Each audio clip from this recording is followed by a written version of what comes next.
ഈ കരി പിടിച്ച പാത്രം കണ്ടല്ലോ അത് ഈ സാറിട്ടത് കൈയെടുക്കണം, നന്നാക്കിയൊന്ന് കൈയെടുക്കാം. അപ്പോൾ അതിനൊന്ന് നനക്കട്ടെ. അത് വെളുക്കുന്നു.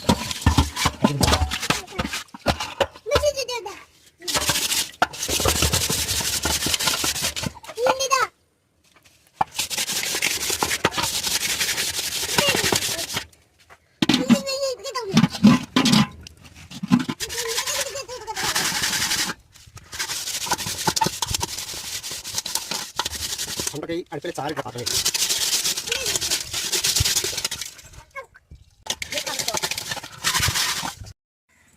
ഇപ്പം നമ്മുടെ ചെമ്പുണ്ടല്ലോ നല്ല പളുങ്ക് പോലെ നിൽക്കുന്നത്, നല്ല ചാരമിട്ട് തേച്ചതായി. അത് നല്ല കരി പിടിച്ച് ഒഴിവാക്കിയ ചട്ടിയാണ്.